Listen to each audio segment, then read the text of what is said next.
ceux qui ont le don de prophétie ne peuvent pas être appelés prophètes. Ils exercent le don de prophétie. Mais celui qui prophétise, mais au-delà de ça, qui a la révélation de Christ, est un prophète.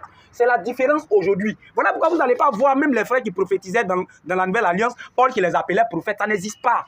Donc, c'est pourquoi il dit maintenant que si, comment dirais-je, ce qui n'est pas écrit, on ne doit pas, on ne doit pas faire. On ne doit pas le faire. Bien sûr. Il y a beaucoup de choses que tu ne dois pas aussi faire. Bon, c'est quelle chose j'ai fait? Il y a beaucoup de choses. C'est quoi? C'est quoi? Il y en a dit que non, on le fait. Mais au fait, là, vous ne me comprenez pas. Hein. Ce que vous dites là, c'est différent d'être prophète ou prophète. Ça, ce sont des, c'est-à-dire ça, ce sont des ministères, ce sont des choses qu'on établit. C'est pas du jeu. En fait, juste ce que les apôtres n'ont pas fait, ou bien les noms que les apôtres n'ont pas donnés dans la première alliance, ou bien, comment il va dire, dans la première église. On n'a pas le droit de faire cela. C'est-à-dire les premiers chrétiens, là, on dit, par exemple, on prend Acte 20, je ne sais pas, Acte 20, 21, comme ça, les 4 filles vierges qui prophétisaient avec Philippe. Elles prophétisaient, mais on ne les a jamais appelées prophétesses parce qu'elles exerçaient ce qu'on appelle le don de prophétie, mais les sœurs là n'étaient pas des prophétesses. C'est ce qu'on veut vous faire comprendre. Dans l'Ancienne Alliance, il y avait une confusion. S'il a dit qu'ils étaient là prophétisés. Voilà. Mais il est en train de montrer que nous étions là prophétisés. Mais c'est ça, il vous dit, ils prophétisent, mais ils ne sont pas prophétesses. Sinon, on peut dire qu'apôtre Paul est prophète. Apôtre Paul est prophète, vu qu'il prophétise aussi. Apôtre Paul n'est pas prophète, il est apôtre, il n'est pas prophète. Il dit que lui, là...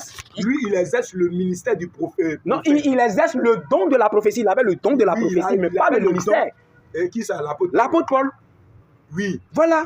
Et les autres aussi même prophétisaient. Même l'apôtre Pierre a donné des prophéties. Eux tous ont donné des prophéties. Mais ils n'avaient pas le ministère. C'est là que je vous fais comprendre. Il y a une différence entre le ministère et le don. Mais n'appelez pas les sœurs qui ont le don prophétesses. Pourquoi pas? Non, parce que ce n'est pas un ministère qu'elles exercent. Pourtant, dans l'Ancienne Alliance, il y avait une confusion entre prophète et prophétesse. Ce n'était pas la même chose comme dans la Nouvelle Alliance. Est-ce que tu sais que dans la Bible, même les femmes ont des ministères? Non, est-ce que tu sais ça? Comme vous l'avez dit, on va aller pas à pas. Actuellement, là, nous sommes actuellement dans les affaires de prophètes. Est-ce que tu sais ça? Comment dirais-je? Les femmes avaient un ministère, mais c'est différent de, comment on dirait, du ministère de la parole. Il y a le ministère de la parole. Donc, bon, on va passer sur... Non, je vais terminer, puis on va passer. Écoutez, ce que je voulais vous faire comprendre, je ne sais pas si vous allez comprendre. Je dis, ça dit dans l'Ancienne Alliance, comme je viens de vous lire, que celui qui prophétise, il édifie, il exhorte, il console. C'est-à-dire c'était le rôle des prophètes de l'Ancienne Alliance. Quand le Seigneur leur donne des messages, eux, ils sortent pour exhorter, soit pour consoler, soit pour édifier. C'est-à-dire c'était leur rôle. C'était ça le prophète. Maintenant, les femmes qui avaient le même don que les hommes faisaient la même chose quand elles sortaient pour donner aussi des prophéties. Est-ce que vous comprenez? Donc là-bas, il n'y avait pas de différence. Eux, ils recevaient des messages, eux, ils transmettaient ces messages. C'était comme ça dans l'Ancienne Alliance. Voilà qu'on disait prophète, prophétesse. Mais quand on rentre dans la Nouvelle Alliance, on se rend compte qu'un prophète, ce n'est pas celui qui prophétise seulement, mais c'est celui qui a le mystère de Christ. Donc là, il y a une différence entre un prophète et celui qui a le don de prophétie, vu que l'apôtre Paul... Je le sais. Voilà, donc quand vous appelez les sœurs prophétesses, c'est ce qui moi me dérange parce que dans la Nouvelle Alliance, on ne parle pas de cela. C'est ce que moi je vous fais comprendre, ce n'est pas écrit. Maintenant, moi, je te dis que, puisque cela n'est pas écrit... Est-ce que vous savez que quand vous faites ça, vous partez au-delà des Écritures? Vous partez au-delà. Ce n'est pas au-delà, c'est toi qui comprends mal les Écritures. Je ne comprends pas mal. Ce qui n'est pas écrit là, vous dites ça pourquoi? Vous établissez les sœurs là. On va passer à autre point. On va passer à autre point. Vraiment, que le Seigneur vous fasse comprendre, hein, parce que c'est pas facile. Hein. Le Seigneur doit te faire comprendre. Parce que en fait, ce que vous ne comprenez pas là, ça là même, selon les hommes, si on va par exemple à la justice, ou bien on va même pour trancher l'affaire, ils vont vous demander ce que vous faites là, vu que vous êtes chrétien, vu qu'on est dans la Nouvelle Alliance aujourd'hui. La Nouvelle Alliance commence à partir de là où le Saint-Esprit est descendu dans les apôtres jusqu'à aujourd'hui. La question qu'ils vont vous poser là, quand vous prenez la Nouvelle Alliance là, il est écrit ou prophétesse, ça n'existe pas. On tranche direct au fait. C'est là maintenant que la parole déclare que il n'est pas en parabole. C'est pas fait de parabole, serviteur. Là, la partie, on ne parle pas de parabole. Oh Seigneur, on ne parle pas de parabole ici. Passons à autre chose. Ok. Prochaine chose, vous établissez des chantres. Il y a des gens qui sont chantres. C'est écrit où dans la Nouvelle Alliance qu'on doit établir des chantres, ça n'existe pas. Voici un autre point encore. Ça dit, il y a tellement de points, si on veut citer, on ne va pas quitter ici. Il y a trop de points même que vous faites à Jésus revient, mais qui n'est pas conforme à ce que les premiers chrétiens ont fait. Si je vous montre, il y a près de 4 à 5 passages qui montrent qu'on s'est réunis en assemblée, comment est-ce qu'on doit louer le Seigneur, c'est écrit. Mais ça n'a rien à voir avec ce que vous faites. Je vais prendre les versets là. Je vais prendre ces versets-là. Là, peut-être vous allez me dire encore, ah non, c'est une histoire de révélation. 1 Corinthiens 14, verset 26. 1 Corinthiens 14, verset 6. Voilà. Voilà ce que l'apôtre Paul dit à tous les chrétiens aujourd'hui. Que faire donc, frères? Il nous pose la question. Lorsque vous vous assemblez, les uns ou les autres parmi vous ont-ils un cantique? Les uns ou les autres parmi vous ont-ils un cantique, une instruction, une révélation, une langue, une interprétation, que tout se fasse pour l'édification? Aujourd'hui, là, dans la Nouvelle Alliance, selon les Écritures, l'apôtre Paul nous montre qu'il n'y a pas un groupe dédié qu'on appelle chantre, ça n'existe pas. Mais nous tous, nous avons l'obligation, sinon le devoir, de lever la voix quand nous nous rassemblons pour louer le Seigneur. On ne doit plus établir des sœurs chantent ou bien des frères chantent pour chanter comme si nous étions encore dans la loi, comme si nous étions encore dans l'Ancienne Alliance. Dans l'Ancienne Alliance, il y avait 12 tribus. Il y avait la tribu des Lévites que le Seigneur a sélectionnée qui devait louer. Maintenant, les autres, là, eux, ils devaient simplement se charger de répondre. C'était fini. Mais dans la Nouvelle Alliance, on se rend compte que selon Apocalypse chapitre 1, verset 6 et Apocalypse 5, verset 9 à 10, nous tous, aujourd'hui, qui croyons en Jésus-Christ, nous sommes sacrificateurs, nous sommes Lévites. Par conséquent, comment étant lévite, il y a d'autres groupes qui chantent et il y a d'autres qui sont... Non, ça n'a pas de sens. Voilà pourquoi vous ne verrez nulle part les apôtres qui ont parlé de chant, ni qui ont établi des chants, mais voilà ce qu'ils ont dit quand nous nous assemblons. Maintenant, moi, je suis étonné de voir Jésus revient, qu'il y a des groupes de chantres, comme si on était aux catholiques, comme si on était encore au CMA, ces gens-là qui ne suivent pas la doctrine. C'est incroyable. Moi, je suis étonné. Parce que c'est même pas ce seul verset, après des 5 versets, comme je vous ai dit. Je vais prendre un autre verset. Hébreux 3, Hébreux 13, verset 15. Il y a trop de versets. Voilà, quand nous voyons tout ça là, nous nous posons des questions. Nous nous posons des questions.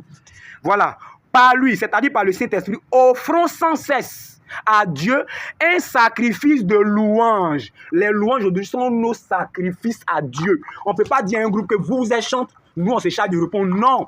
Quand nous nous assemblons, si moi il y a un cantique, je lève ma voix, tout le monde nous répond. Quand je finis, une autre frère lève sa voix, tout le monde nous répond. Un autre frère ainsi de suite parce que c'est un sacrifice. Vu que nous sommes lévites, nous avons le droit de présenter des sacrifices de louange au Seigneur. C'est ça la nouvelle alliance. Quand on dit de répondre, voilà. À un chant, qu'est-ce que tu as dit de faire comme ça? Hey, non. Non, il faut non, oui. Si je réponds à un chant, je suis en train de chanter, n'est-ce pas? D'accord, ça arrive. C'est pourquoi il dit tout à l'heure que la manière qu'on comprend les Écritures, Seigneur. Si, comme tu le dis, Colossiens 3, donne-moi une écriture dans la Bible, dans la loi, où le Seigneur a aboli cela. Je ne suis pas en train de parler d'aboli. Je vous ai dit, quand le Seigneur est venu là, pourquoi on ne doit plus pratiquer la loi sacrificielle? La loi sacrificielle, on ne doit plus la pratiquer parce qu'on n'est plus sous l'ancienne alliance, sur la grâce. Non, il est bien. C'est ça? Non, je veux dire. C'est pas parce qu'on n'est plus sur l'alliance. On comprend mal des choses. C'est pas parce qu'on n'est plus sur l'alliance. Donc vous êtes encore sous la loi. Vous êtes encore sous l'ancienne alliance. C'est ce que vous voulez dire? C'est pas, comment dirais-je? On n'est plus sous la loi. Comment dire? C'est pas parce que... Ok, donc donnez-moi pourquoi on ne doit plus pratiquer la loi. Mais pourquoi? Comment dirais-je? Ce n'est pas parce qu'on n'est plus sur la loi, mais c'est parce que celui-là t'était sacrifié autrefois. Tu étais remplacé à des moutons, à des taureaux, à des béliers. C'était Christ lui-même. Et puisque Christ lui-même est venu en chair et en os pour se sacrifier à la croix pour le monde entier, alors il n'y a plus un sacrifice à faire. Alors on ne doit plus sacrifier les moutons et des bœufs. Et voilà pourquoi la loi sacrificielle a été abolie. Oui, c'est ce qu'il a dit. Maintenant, c'est vous qui dites non. Maintenant, est-ce que les autres choses qui sont écrites dans la loi, est-ce que cela a été aboli? Et si cela n'a pas été aboli, alors cela aussi est l'édification aussi des âmes. Cela aussi est, comment on dirait, genre, si c'est les choses de la loi et qu'on ne doit pas la pratiquer, c'est ce qui signifie qu'on doit déchirer la loi pour la mettre à côté. Ok, je vous réponds. Et je vais être très explicite parce que, comme je vous ai dit là, nous parlons sur la base des Écritures. Voilà, nous parlons sur la base des Écritures. Et moi, en matière d'écriture, je suis très carré là-dessus. Dans la loi là, il y avait ce qu'on appelle la loi cérémonielle, qui est tout ce qui entoure les sacrifices, les holocaustes, le culte, etc. Maintenant, il y avait les lois moraux. Comme je vous ai dit, les 10 commandements, tu ne tueras point, tu ne feras pas. Oui, ce sont des lois aujourd'hui qui continuent à exister. Mais Jésus-Christ vient accomplir la loi cérémonielle à la croix par son sacrifice à la croix. Dès ce moment-là, voilà pourquoi je vous ai dit, nous ne sommes pas plus spirituels que les premiers chrétiens. Les premiers chrétiens, ce que vous faites là, n'ont jamais fait de telles choses. Dans le Seigneur là. Ils n'ont jamais fait de telles choses. Non, vous ne comprenez pas. Eux là, ils sont des fondateurs, nous sommes des bâtisseurs. Ce qu'eux ils ont fait là, c'est ce qu'on doit suivre. Nous là, on devient comme des moutons, c'est-à-dire ce que l'apôtre Paul a fait là, c'est comme ça on suit. C'est ce que moi je vous fais comprendre. Mais vous dites non, mais est-ce que si on fait ça là, est-ce que la Bible a aboli? Est-ce que si on fait ça plus? Non, non, non. Donc, on doit déchirer l'Ancien Testament. Oh là là, vous ne me comprenez pas. Si on doit déchirer l'Ancien Testament... Non, si on doit déchirer l'Ancien Testament, là... Non, vous ne m'écoutez pas. Vous ne pouvez pas poser question. J'ai dit, est-ce que les lois moraux de la loi, là, ça n'existe pas toujours, ça existe. Mais si vous dites qu'on doit déchirer l'Ancienne Alliance, c'est qu'on doit déchirer ces lois moraux, là. Ça n'a pas de sens. Donc, moi, je suis en train de vous dire... Non, c'est vous, en fait, c'est vous qui ne me comprenez pas. Il y a la loi cérémonielle qui est tout ce qui est en rapport avec le culte. Et maintenant, il y a les lois de manière morale que nous devons pratiquer pour être en société, pour être, comment je vais dire, pour être en bon terme avec Dieu et tout. Les lois cérémonielles, là, c'est de la manière les Moïse et autres faisaient le culte. Ils se réunissaient chaque 7e jour. On appelait ça le sabbat. Il y avait des lois autour. Est-ce que vous, qui faites culte les 7e jours, qui pratiquez encore le sabbat de Moïse, est-ce que vous êtes sûr que tout ce qui est autour de ce qu'ils ont prescrit, vous respectez ça? Vous ne respectez pas. Si nous voulons rentrer là-bas, vous allez voir, je vais vous prendre tellement d'écritures, vous ne respectez même pas la moitié. Mais ce que vous faites là, est-ce que c'est ce que les premiers chrétiens ont fait? À la lumière des Écritures, on se rend compte que les premiers chrétiens ne faisaient plus culte chaque semaine, comme vous le faites. Hein. Mais les premiers chrétiens, c'est du lundi au dimanche. Ils se réunissaient chaque jour et il n'y avait plus un temple ou bien quelque chose où on devait aller se réunir pour prier Dieu chaque... Non, on se réunissait partout, dans les jardins, dans les écoles, dans les maisons. C'est comme ça dans la Nouvelle Alliance. Mais recopier l'Ancienne Alliance, c'est comme vous êtes encore sous la loi. Et c'est ce que Paul dit aux Galates. C'est écrit, prenez le livre des Galates. Aujourd'hui, les gens ne font pas plus dans les maisons. Montrez-moi. C'est quelle église? Église, c'est ils font plus dans les maisons. Non, il y a. Ah, c'est ça. Dans le réveil, toi, tu n'as jamais vu dans le réveil les gens font plus dans les maisons. Vous ne me comprenez pas. Hein. C'est la manière dont vous pratiquez le culte que je dénonce. Vous faites ça chaque 7e jour, c'est écrit. La manière que nous... Oui, vous pratiquez le culte. Maintenant, donc, toi maintenant, comment dirais-je? Tu pries en quel moment? Vous priez? On prie en tout lieu, en tout temps, parce que c'est ce que la Bible nous demande aujourd'hui. On ne peut plus faire les choses comme de la manière dont Moïse le faisait. Donc aujourd'hui, pendant que tu as appelé là, vous êtes en train de faire le culte? Pas forcément. Aujourd'hui, là, moi, je vous dis, écoutez-moi très bien. Non, il y a plus... Non, je vais vous répondre. Quand vous posez une question, vous voulez que je réponde de manière littérale. Non. Pourquoi vous voulez que je réponde de manière littérale? Il faut que quand je donne la réponse, vous puissiez comprendre pourquoi vous m'avez posé la question. Je dis, aujourd'hui, nous sommes censés imiter les premiers chrétiens. Et quand nous rentrons dans les Écritures, nous nous rendons compte que les premiers chrétiens ne faisaient pas que chaque 7e jour comme vous le faites, mais les premiers chrétiens se réunissaient du lundi au dimanche. Maintenant, en fonction de leur travail et tout, il peut y avoir des moments libres. Ah, mes frères, aujourd'hui, nous allons faire le culte. Voilà, nous allons faire le culte. Bon, aujourd'hui, à mercredi, nous allons faire le culte. Mais il n'y a plus, comment je vais dire, d'heures, il n'y a plus de jours, comme si nous étions encore sous la loi de Moïse. Et si on veut rentrer dans ça, vous allez voir qu'il y a beaucoup de choses que vous faites, mais que les premiers chrétiens n'ont pas fait. La Pâque que vous célébrez, la Pentecôte, plein de choses que vous faites encore, mais vous ne verrez nulle part. Je mets ma main là à couper. Un apôtre qui a fait ça dans la Bible, ça n'existe pas aujourd'hui. Dis-moi, ils t'ont circoncis? On parle de circoncis, ça veut dire quoi? Non. Voilà, c'est ce que moi je veux vous dire. Parce que vous ne pouvez pas faire des choses de la loi et puis c'est pas tout vous faites. Est-ce qu'ils t'ont circoncis? On ne me circoncis pas parce que je suis dans la Nouvelle Alliance. Non, est-ce qu'ils t'ont circoncis? Pas physiquement là. Est-ce qu'ils t'ont circoncis? Bien sûr. Bien sûr, non. Bien sûr. D'accord. Demain, si tu as ton enfant, est-ce que tu vas circoncire ton enfant? Mais bien sûr. Bien sûr, non. Bien mais sûr. Pourquoi tu le fais? L'apôtre Paul m'a dit que la circoncision n'a plus de valeur, que tu le fasses ou non, ça n'a plus de valeur dans la Nouvelle Alliance. Et il peut te donner ce passage. D'accord. Donc, de même aussi, il y a des choses que tu le fais, que tu ne le fais pas, que ce soit le nom de l'Église. Ça n'enlève rien. Ça n'enlève rien, gloire à Dieu. Maintenant, est-ce que vous pouvez dire que vous êtes conforme aux Écritures? Pourquoi on n'est pas conforme aux Écritures? Vous êtes conforme. Donc, ce que les premiers chrétiens n'ont pas fait, vous le faites. Et vous dites que vous êtes conforme parce que vous m'avez posé question sur la circoncision. Et je vous ai dit aujourd'hui parce que l'apôtre Paul traite du côté de la circoncision parce qu'il y avait des juifs qui venaient obliger les frères chrétiens à se circoncire. Est-ce que vous comprenez? Donc, il est en train de faire comprendre que la circoncision de la manière était pratiquée dans l'ancienne alliance, comme aujourd'hui, les lois cérémonielles là, on ne doit plus être dedans parce que nous sommes sous la nouvelle alliance. Mais les lois morales là, on doit être dedans, on doit toujours continuer à pratiquer ces lois-là. Voilà pourquoi moi, je ne vous ai jamais dit ici que la loi a été abolie, mais je vous ai dit qu'il y a des choses qui ont été réformées par Jésus après son sacrifice à la croix. Maintenant, c'est ce que vous faites comprendre. Maintenant, donne-moi une écriture où l'apôtre Paul dit que non, vous ne devez pas vous rencontrer tel jour pour prier, mais vous devez prier tous les jours. D'accord.